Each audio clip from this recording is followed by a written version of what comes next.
great book. When did you actually start writing it, besides having all these experiences over the last 45 years? I've been thinking about it for a long time, but I saw a guy a little over 4 years ago on Shark Tank, and he said he was the ghostwriter, and it just kind of, I happened to see it at the time that I saw it, and it just kind of struck me like, well, why don't I call him and see what's up? And I called him the next day, and we made a deal, and we started writing it together, and it went into the next year, so that would have been 17. And then he ended up selling his company at some point, and I had to go over with somebody else to do it who I didn't like as well, but most of the words were already written, and then I had to still go through the process of trying to search or find or just account for all these pictures that I'd acquired over all this time, because I always thought that the pictures would really help tell the story. Yeah. And then there was this back and forth, and then they pushed me off to somebody else. So I went through 2 different changes, and they were nice people, nice enough, but they were on the East Coast, and they had nothing vested in me. They were just taking me over from somebody else. So I really didn't feel wanted as far as this goes. I mean, it's a very personal thing. Yeah. Doing a book. The first guy, really, he really was into it, and he knew a lot about the stuff that I wanted to talk about.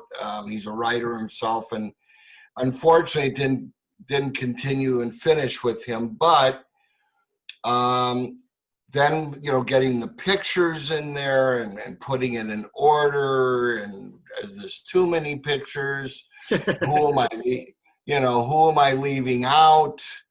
And then, the probably the biggest question was, where do you put the pictures? I personally hate when I'm reading a book of biographical nature, when people go 50 or 100 pages, then have 6 picture pages, and then they go on another 50 or 100 pages, and they do it again. And you're constantly having to hold your place and reference and go back. Where did he talk about this guy? I want to know what he looks like. Yeah. So it was, to do the book the way I did it was far more costlier.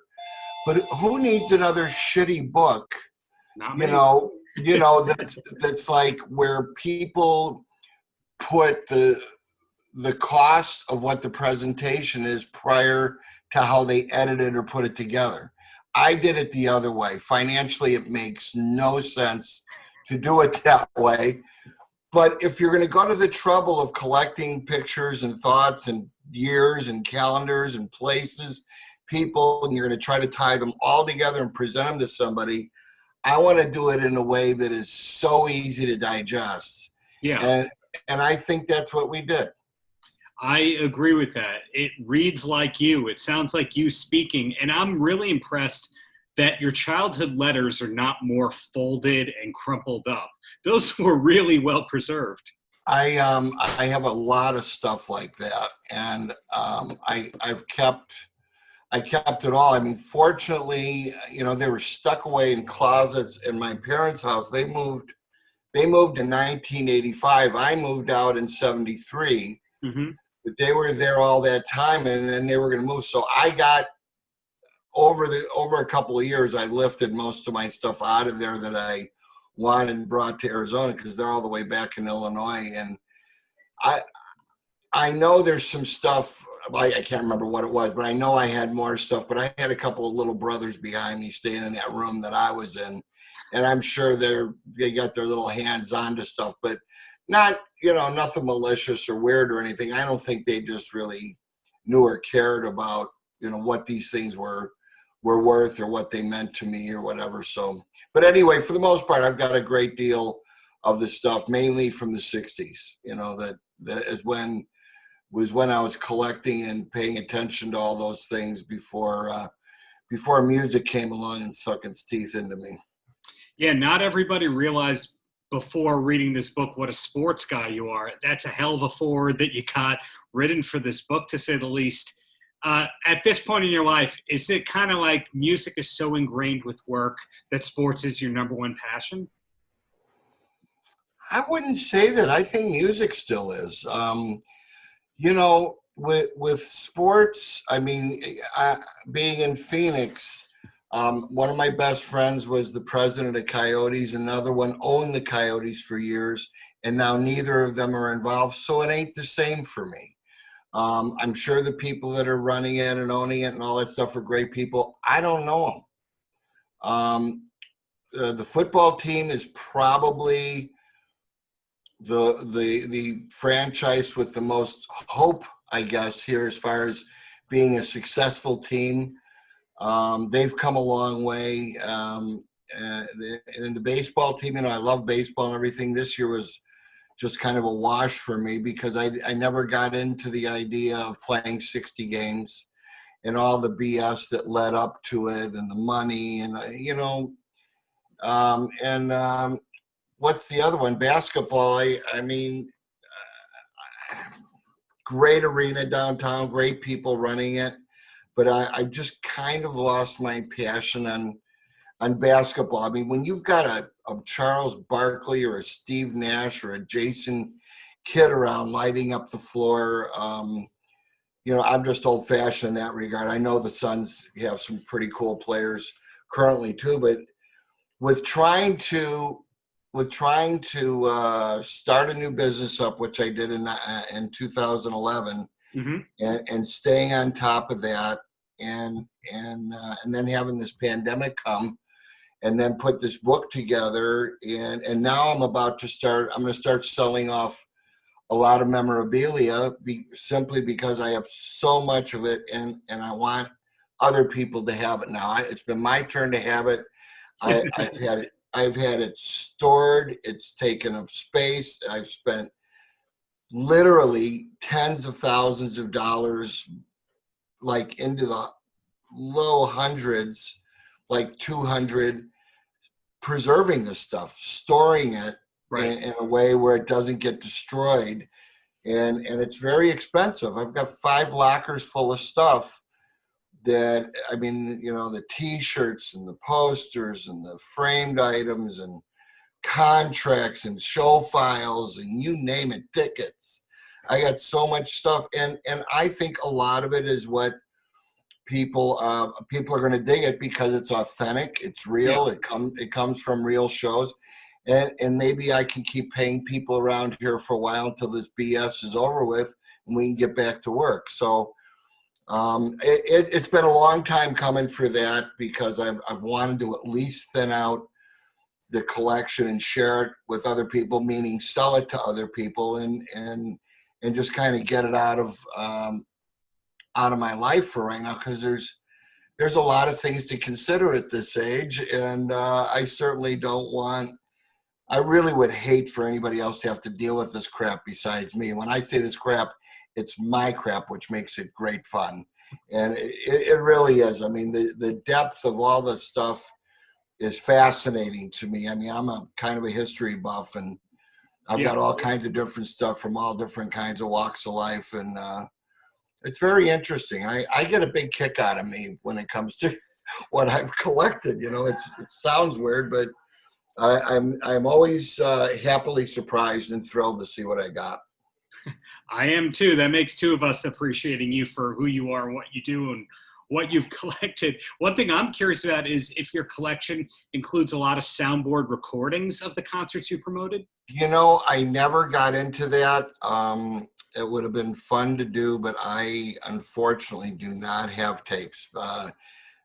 Bill Graham managed to do that over the years, and nobody realized that he was doing it. And then when they said, buy this warehouse that turned into Wolfgang's vault, there was all these tapes in there, and they were very well preserved. I mean, I don't know how many people knew about those. I sure didn't, and it was pretty incredible, that that they were able to do all that stuff. You know, back in the day, back in the 70s, groups weren't carrying with them a dedicated sound guy, and Right. they barely even had monitors when those things were going on. I mean, people were winging it, and there was in-house guys that lived there, so they're minding the store. They can hook up a recorder, and bingo, there you go. Right. And it's great. I've heard some of them, and there's a lot of really, really great tapes out there, but they scored with that one, that's for sure. Well, that begs the question to me that still 50 years later, we're seeing and hearing new things from the Hendrix estate and catalog that we didn't know existed, like that new Maui thing from 70 that just came out. And meanwhile, we look at Van Halen, and there's been such little content that's come out. So it's always a question of, did they record everything and shelve it, or did they just not record stuff? I figure you would have a little insight into that, given that you promoted plenty of Van Halen shows. Well, I mean, to be honest, I've heard that Eddie has a ton of stuff that he recorded. You know, like anybody else, the question becomes, is it up to my standards? Do I like it? Do I want to put it out? Why am I putting it out? You know, and then he's got his kid and his brother behind him, who will, I imagine, will end up making those decisions. But I would think that, you know, look, I have no idea what went on with Eddie Van Halen the last 5 or 10 or 20 years of his life. Very few people did, it seems. You know, I mean, he kept to himself. He didn't make a lot of noise. He you know, he didn't go to a lot of the big award shows. He's never getting interviewed on TV. He did tours once in a while. And it's a shame that he toured as infrequently as he did. And it's a shame that the band, you know, couldn't figure out over those years, like if they were to look back, like, hey, if Eddie was to die in 2020 and it's 1990, how would we map out the next 30 years instead of playing it off the shoulder, you know? Yeah. And like just whatever comes up, whatever I feel like, whatever I decide. He may have had even, I mean, I'm not saying he had a bad life. I'm sure his life was terrific and better than most. But taking away comparisons just for him, I mean, and his kid and the other guys in the band, I mean, wouldn't they have loved to maybe have said the right things to each other a long time ago to get along better? And the same, you could say it about any group, not just Right. Van Halen. Just, you know, there's 100 examples. And the bottom line, it's relationships. It's hard enough for two people to get along, much less a band of personalities that then bring in wives and other managers and other kids and situations, and you grow older and things just change. So, you know, when these guys are in their teenage years and their 20s, they're playing with this reckless abandon because they got nothing else going on. They got themselves. That's all they got. That's all they do. And that's all they think about. So they live, breathe, and eat it. You know, I was watching the Go-Go's thing on TV the other day, and it's a really, really good documentary. But what's so funny, and you hear this from so many different bands, is like they're begging to get noticed. They'll do anything to get noticed. They'll do anything to get and record a song, much less an album, and get attention from people. And you know, it's not how good you are, it's how many people you know. And it's all those things wrapped in together. But then they get there. So half the problem, half of the trouble, half of the biggest deal is getting there. But once you get there, what do? You got to stay there, and you got to get even bigger. So what are these girls? I mean, 1 minute they can't buy a gig. The next minute, it's almost like they're bothered having to do all this hard work. You're 25 years old. Yeah. You know, and then somebody gets in there and says, you guys could be so much bigger. Fire your manager and hire us. And they do it. And that was basically the beginning of the end for them. Yeah. You know, and that's a shame because they wrote really, really good songs. I'm sure they've got a bunch of songs that they've never done, but you know, it's like it's like they forgot what it was like, I mean, to get those first gigs or hear the radio with the song on it for the first time. I mean, I'll never forget doing my first show. And every time I go into every show, I approach it, not like it's my first, but with a certain amount of anticipation and wonder, is this going to go okay? The anxiety of all that. Did we dot all the I's? Did we cross all the T's? Is everybody in town? And are we all happy? I mean, the happy part, I mean, you want that at the beginning of it, but even when they're not happy or something's screwed up or something's bad, like rain or something happens like that, the show has to happen. And that's what you got to do. So I think we're all as lucky as hell to be, able to call doing anything with music as what you count on to do every day or look forward to making a living from. Presently, right now, I'm not making a current living because we can't have concerts right now. But fortunately for me, I haven't been an idiot my whole life. And just because I had some money didn't mean I had to go out and spend it. So I'm all right for the time being. But in the meantime, this has all given us time to think about different things that are going on. And right now, I mean, it's like I'm thrilled every time I see somebody buy a book. We're doing most of the books through the office here, but we're getting on Amazon and print on demand and the Kindle type version of that where you can get it on your computer. But to me, again, this book is really about holding it in your hands and turning the pages, the quality of it, of the pages and the print and the pictures is so good and the layout is so great that it makes it a real joy. I mean, I love sitting with it and going through it. There's things that I want to read over again but I mean, I've been over this book this year, I would say at least 200 or 300 times. I really haven't read it for pleasure yet. I need to do that. I would imagine that even though you've documented these hundreds of pages of stories and photographs, that there's still so much that hasn't been said publicly, and that you would be one of the most ideal people imaginable for a podcast where you kind of reminisce with some of your old friends.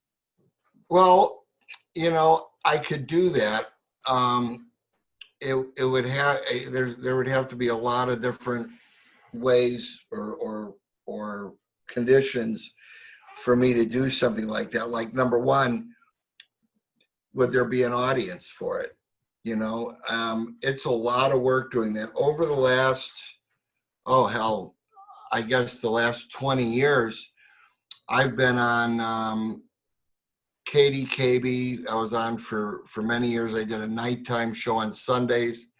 And then I did a show on KWSS for several years, which is kind of like an indie nonprofit, and they barely have a signal. So, and they're nice people, and it's a really good station. They play really good music, a lot of free thinkers, because they're really not paying anybody. Everybody's really volunteers. I paid to be on the air, right? Which is fine, because it's like you call that an advertisement, because all I would do is play music from shows that I'm bringing to town, even though the format was completely different. It's way more younger and edgier and modern than what I typically promote. And but I did it anyway because it was good music and people should hear that stuff. The thing is, when I did a Steven Wilson promotion a couple of years ago, and I had tickets that I was giving away to the show, and I was giving them away. And my show ran at Monday afternoon between 5 and 7. I had 2 hours, and I wanted to be sometime when people might be in their car coming home from work, and it's hit or miss with the signal on this station. So 3 weeks in a row, I gave away tickets to Steven Wilson, and I got one phone call out of those 3 weeks of offering free tickets over my radio show, and then the guy couldn't even make it. I said, "Why did you call?" He goes, "I just wanted to see if I could get through." And So he got through, but he didn't go to the show. So that was when I pulled the plug on him. I really, really liked doing the show. I had a great partner who's the writer from the newspaper here, Ed Masley, and I really liked doing it, but I didn't like the fact that we would be spending all this time. He'd have to drive all the way over here from Midtown Phoenix, which would take him anywhere from 30 minutes to an hour each way, because we taped it in the middle of the afternoon or at the end of the day. And it just risk versus reward, you know? I mean, I love doing it, and I'm sure the shows are great, but if nobody's listening, it kind of takes the fun out of it, you know?